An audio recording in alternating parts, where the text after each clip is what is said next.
Hey guys, just wanted to make a video today and talk about my watch collection.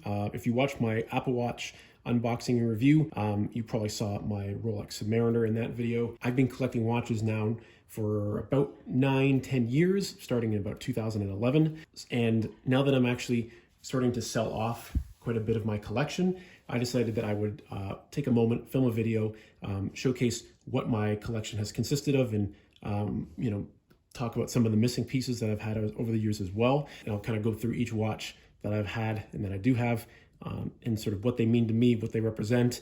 You can sort of see the transition in styles and interests over the years. This is the first watch I ever owned. This is a Bulova. It's a limited edition General Motors McLaughlin Buick in rose gold. My dad got this watch. Being a blue collar trades guy, he doesn't really wear watches, so he gifted it to me. This is my daily driver for many years. And I wore it all the time. The leather banding is starting to wear pretty good on it. I didn't really take the best care of it at the time or really appreciate the sentiment in the time. Now it's one of the most prized possessions in my collection. It's definitely a watch I'm never going to get rid of. When I do wear it, it's just a reminder of what my dad's done and accomplished in his career. And it's a nice gesture, father to son, to be handed down a watch. And it kind of got me into the watch bug. So this was a really nice first edition. This is where I used to have the Apple Watch Series 5. I literally just sold it today. Be quite honest, unfortunately, just didn't see a lot of wear on the wrist. See, sometimes the notifications were a little bit annoying. I would actually find myself coming back from the office and kind of just wanting to take it off and throw it away and not touch it for the rest of the night, which is not the case with any of these other pieces. But yeah, so that's where the Apple Watch Series 5 used to sit. After my dad's watch, when I signed my first contract for a web development job when I was quite young, I picked up this watch. I spent almost my entire deposit on it. This is a Nixon, I think it's called the Chronicle SS, stainless steel, black face. You can see it clearly hasn't been worn in some time. It's very dusty. There we go. This is obviously not representative of my current style in watches at all. This was sort of like big watches were a bit of a trend. It had a date function, Cyclops window, it was very chunky on the wrist. I'll throw it on here for you guys right now so you can take a look. This is not an automated movement, or an automatic movement, I should say. This was a battery operated movement. Huge watch, absolutely massive. Not really what I wear anymore these days. And look at the thickness of that thing. I mean, that used to dig into the wrist like no tomorrow. So it looked really cool at the time. I did wear it for a brief stint, but it just sort of didn't get a lot of daily wearing. Quite unfortunate, because it was, unfortunately, at the time, I think it was about $400 or $500, which, now that I'm looking back at it, is kind of obscene for a watch like this. I mean, there's independent watchmakers on the internet now that are selling watches just like that for a fraction of the price, but that was the time. Moving on from this watch, they're not in any order, I should mention.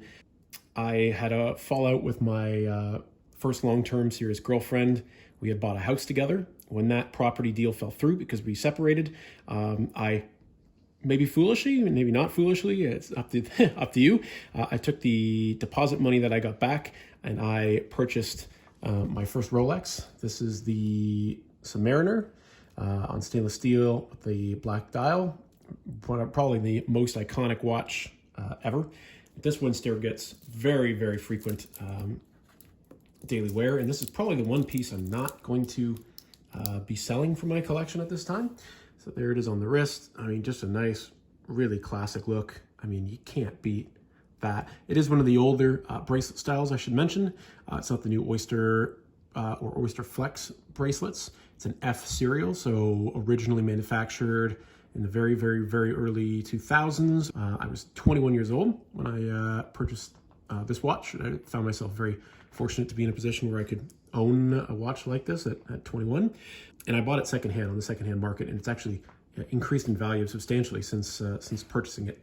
It was only about $5,600, believe it or not. I mean, you can't find a Submariner for that kind of money nowadays anywhere. So really proud of this purchase, really happy with this purchase. And again, probably not one of the watches I'll be selling anytime soon. Fast forward a few years from this watch, I don't know what came over me, but I was getting into the whole Hodinkee thing and watching a lot of watch videos online, and I made a very large acquisition of a AP, Audemars Piguet. This is a Royal Oak on stainless steel. The bracelet is what really captivated me about this watch. Really, really, really, really beautiful.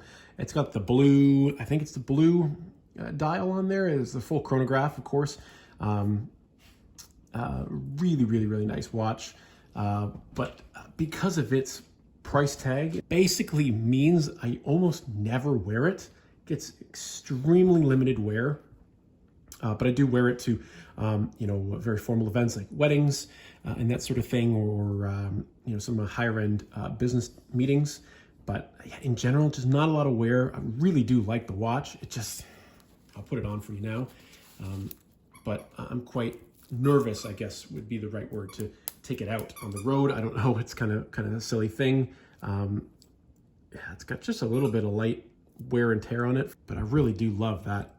It's just such a looker. But so that was about 2014, 2015. I acquired the AP. Fast forward a few more years into 2019.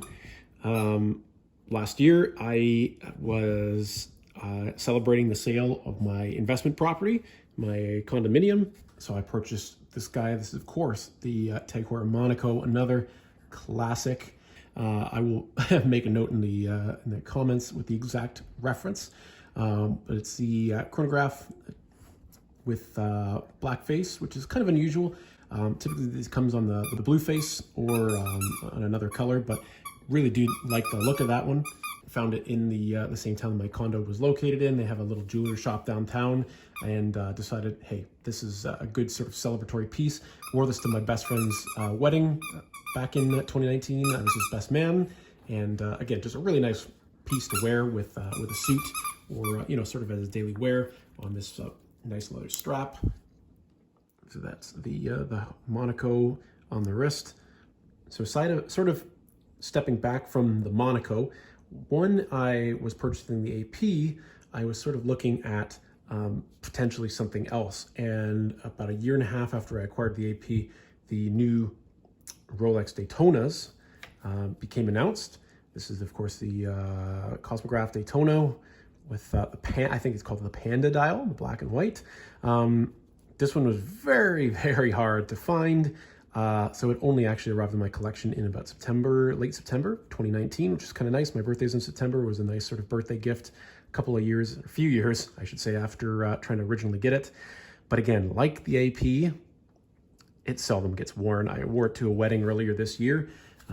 It's a beautiful piece, fits so nicely on the wrist. There's the Daytona there. This is another one of those really nice watches that I just rarely end up wearing out. So it may very well be leaving the collection soon too. We went from the Bulova to the Nixon, to the Submariner, to the AP, to the Monaco, to the Daytona. And then actually when I got the puppy, the same night, I decided I would reward myself with a new watch to sort of mark the new chapter in my life and with her life. So this is a Hublot Classic Fusion Chronograph on, again, a rubber strap. Really, really nice piece. This one I'm sort of on the fence about whether or not to put up for sale at the moment. It's not currently on for sale, but it may be soon. It gets some daily wear, but again, it is a very expensive piece. Really nice, fits very well, but I don't find it extremely comfortable for long periods of time. When I'm wearing it for long periods of time, these three pushers here, they dig into the wrist quite a bit. I don't have this happen with any of my other watches. I don't know why it's just the case with this one. It just doesn't get as much daily wear because I do find, my wrist sort of getting fatigued after wearing it for a while, and I have to take it off. After I purchased this watch, I actually purchased an Omega Seamaster Planet Ocean 45 millimeter.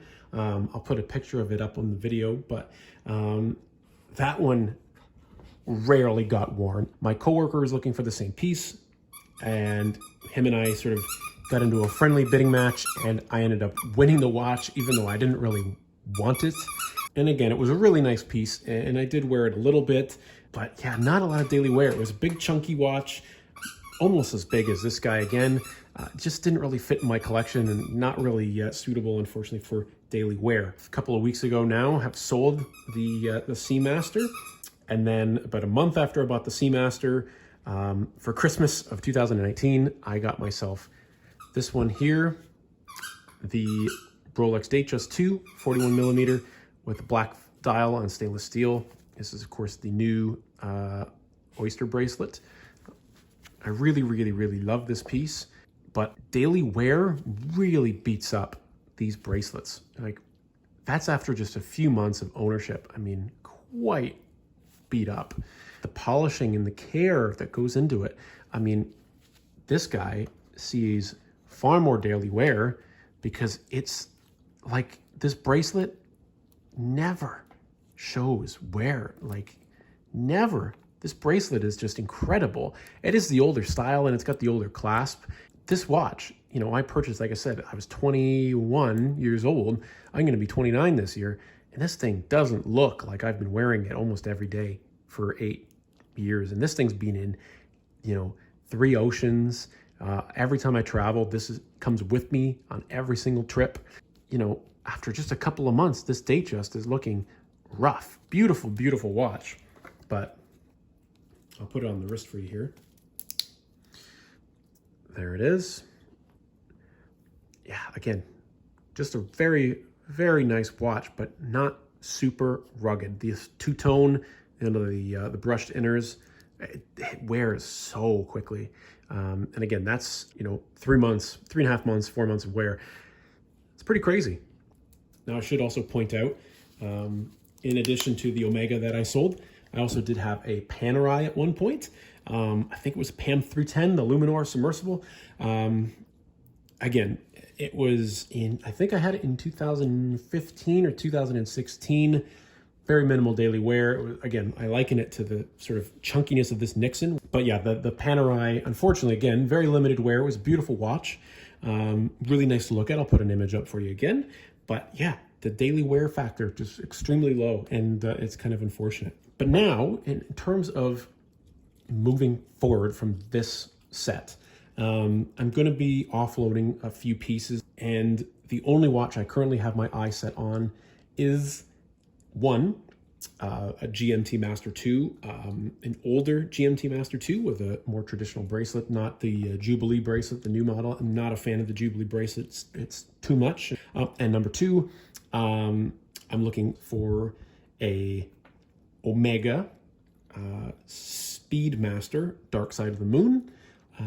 I think that one piece would fit 99% of wear case scenarios, and I think it would be sort of the perfect everyday driver watch, in addition to the Submariner, which again I don't think I'll be parting with. Yeah, so that's a look at my watch collection as of right now, guys. I hope you did enjoy walking through it. If there's any of these watches that you want to see more details on, leave a comment, let me know, and maybe I'll try and make a quick video before I part with any of these. But yeah, it's one of my passions. I've been doing it for years. I love watches. I love the mechanical side of it. I love the art side of it, being a designer.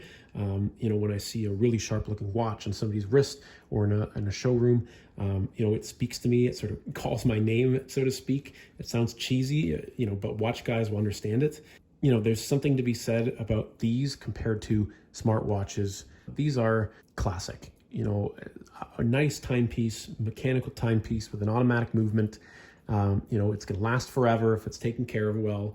You know, there's just something about it that is timeless and elegant and sophisticated. So, yeah, that's my watch collection now, what it has included in the past, and sort of what I'm looking for in the future. I hope you guys enjoyed it. Sort of something different. But yeah, any questions, comments, feel free to leave them below. Like and subscribe for more, and we'll be back soon with another video.